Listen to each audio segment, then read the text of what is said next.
Top 10 Best Sports Bikes, 2021. Isa, Aprilia 125 rupees GP Replica. Aprilia 125 rupees GP Replica. When you're 17 and only qualify only for an A, isang compliant 15 bhp 125. A sports bike has a slightly different meaning with styling and kudos triumphing, but with usability and affordability being important, too. But although Yamaha's best-selling R125 remains popular, the ultimate poster bike for this generation is surely Italian marque Aprilia's gorgeous 125 rupees, effectively the Ducati of the 125 class. The RS built its reputation in the 90s on a screaming 125 GP, a like two-stroke engine with the aluminum twin-beam frame, cycle parts and styling to match.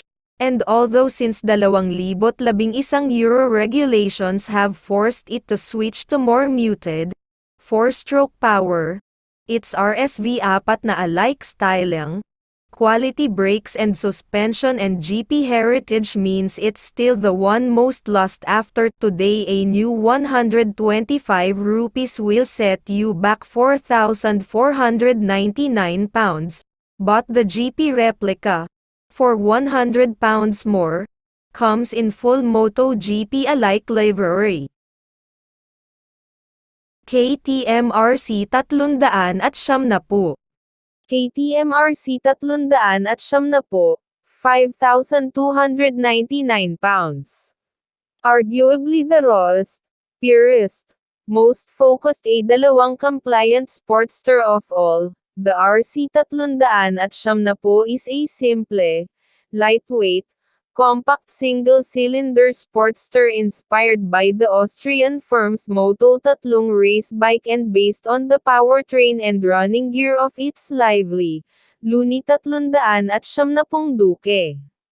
As such, it's small, focused and fabulous fun, as long as you're fairly small and like your thrills in short doses. It's 44 bp single, though not as thrilling as a multi, has enough to beat Theton, but it's the sharp, lightweight chassis and braking performance where the RC truly stands out. Very few bikes are as nimble, lively or engaging through medium-speed twisties. Plus, being so light and small means the RC is also about as unintimidating as sports bikes get for novice riders, too. Not cheap, and it's so basic you do wonder a little where your money's going, but it's still one of the best. Kawasaki Ninja 650. Once you've qualified for your full license, the idea of moving straight to a 150 bp dagdag, liter class superbike can be more than a little intimidating, which is where newcomer-friendly, middleweight sportsters like the Ninja 650 come in. Introduced in 2017 then updated and refreshed in 2020, it's a fully updated version of the older 6F and as such is based around the familiar, wheeling and free-revving 649cc parallel twin that dominates mini-twin racing, particularly in the renamed Junior TT. Reworked to produce a useful 67 bp, it's now held in a lighter, Ninja H2 inspired tubular steel chassis with new rear suspension, twin wavy discs and racy, all-new bodywork that's a kind of mix between Kawasaki ZX-10R and the Ninja H2. The overall result looks great, is decently equipped, light, nimble and upright enough to be an absolute doddle to ride, reasonably versatile and yet great fun to thrash and brilliant looking as well. As a stepping stone to 100 bp dagdag sports bikes, there are few better. Aprilia 660 rupees. Aprilia's all-new 660 rupees is a revelation. A 100 bapi middleweight twin that's effectively half the V4 from the RS V4 1100 V4, it succeeds in being both a genuine, classy and enjoyable road sportster yet is also one that's affordable and accessible for relative novices. With a short wheelbase, sharp steering geometry, lightweight and quality suspension, it handles brilliantly. Yet it's also surprisingly relaxed and comfortable with excellent real-world ergonomics. The new engine is great fun to thrash, sounds good, is responsive and blessed with excellent fueling and a synchronized quick shifter. While the bonus is, when you look down at the full-color TFT dash, you're not doubling the speed limit and facing a jail sentence should you get caught. The 660 rupees is reasonably quick. I'd estimate top speed is around 140 miles per hour, but unlike ARS V4 not scary on the road.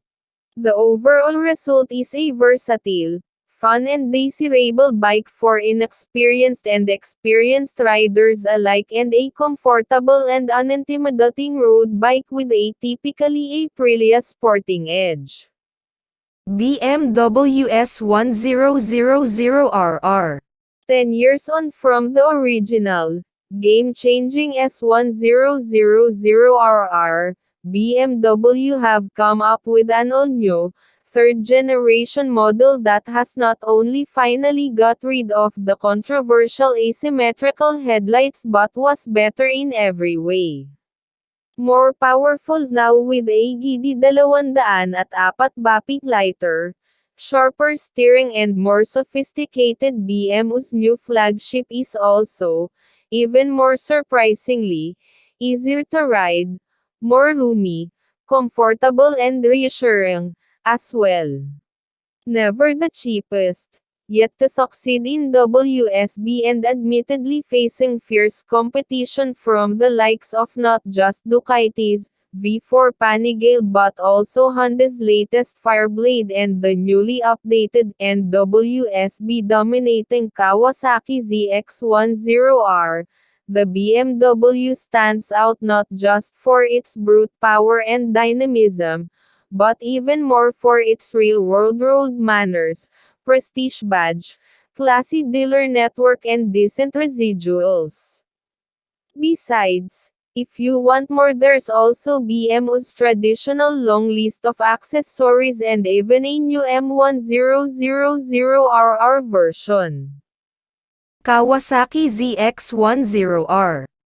Kawasaki ZX-10R has been the world's superbikes track king pretty much since this latest, point version, complete with 197 bapi and a track attitude like no other, was launched in 2011 then continually evolved since.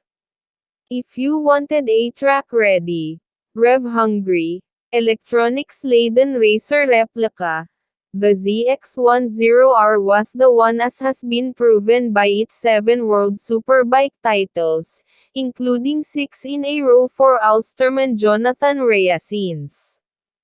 For 2021, thanks to an aerodynamically driven facelift and other subtle mods, it promises to be even better still, while true track fans have the option to go further still with the RR version, complete with lightweight Marcassini forged wheels, titanium engine parts and more, for a whopping £24,799. If you want the closest thing there is to a proven superbike king, this is it. Suzuki GSX-R 1000R. Suzuki had been one of the big hitters in the 1000cc superbike class, ever since its introduction of the class-leading first GSX-R 1000K1 in 2001, however, despite subsequent highs such as the 2005 K5 version, the GSX-R fell away slightly from 2007, becoming larger and heavier and by so doing remaining a great road bike and less competitive on track, all of which made the arrival of an all-new MotoGP-inspired Gixxer in 2017 big news. Two versions were available. A base, bargain-priced GSXR which has now been dropped, and this version complete with variable valve timing and higher spec cycle parts that grabbed most of the headlines and won that year's Senior TT with Michael Dunlop. Yamaha YZF-R1. Yamaha's legendary R1 has been at the top of the Japanese superbikes tree ever since the original rewrote the class rules with its whopping 150 bapi but ultra lightweight in 1998. Repeatedly updated over 5 distinct versions since, this latest generation, Moto M isang alike version debuted in 2015, characterized by diminutive GP looks, wapang 177 bapi power and sophisticated electronics. In truth, it had started to fall behind the pack once again, particularly the class leaders from Ducati, BMW and Kawasaki, but a 2020 updated and refresh improved the looks and made it Euro 5 compliant without compromising its 177 bapi peak power. Its dash may not quite match the latest big screen color TFTers from the likes of the S1000RR and V4 Panigale and it remains compact and extreme, but the latest R1, especially in higher spec, semi-active all-in suspension-equipped R1M form costing £22,599 arguably remains the closest thing to a Japanese moto bike you can buy and who doesn't fancy at playing at being Rossi. Honda CBR1000RRR Fireblade. Sham. Honda CBR1000RRR Fireblade, £19,999. After a decade in the superbike doldrums and the false promise of an all-new 2017 offering that had neither the raw power to upset the elite nor electronic sophisticated enough to compensate for it, the legendary Fireblade was finally back with a bang in 2020. Derived from Honda's Moto expertise, with 201 bapi, sorted electronics and sharper and racier than ever, it contrasts with previous recent blades by being totally focused on winning on the track which it has already made a decent fist of. The downside of that, of course, is, like most superbikes, to be honest it makes little practical sense on the road, is extreme and can be annoying. Revier than most, without the shift cam supplied grunt of BMW's latest S1000RR, the latest blade requires you to forget that previous examples also had a flexibility and comfort that made them great road bikes. But as a track weapon, this latest Fireblade is the sharpest yet. Ducati Panigale V4S. 10.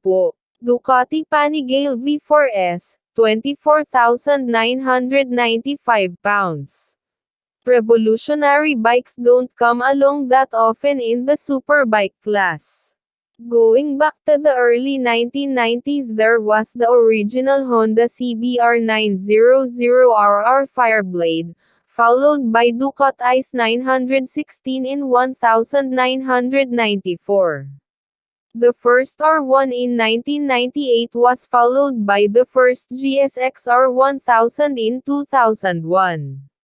But this, Ducati's all-new V4 replacement for its long line of class-leading V-twins, is up there with all of them. First there's its significance, a V4 in place of Ducati's V-twin heritage. Then there's its specification, a class-leading 214 bapi at the crank, which translates into an equally class-leading 178 bapi at the rear wheel, a peerless chassis slathered with semi-active olins in this S-form. The base model does without the very latest Brembo-style EMA calipers, Marcassini wheels and class-leading electronics, all controlled via a flash, full-color TFT display. But best of all is how it all works and goes, and that's simply like nothing else. Most superbikes are capable of taking your breath away. The Panigale V4 does it in every way: its look, spec, ability, performance, and, yes, at nearly £25,000, its price, too. But boy is it worth it.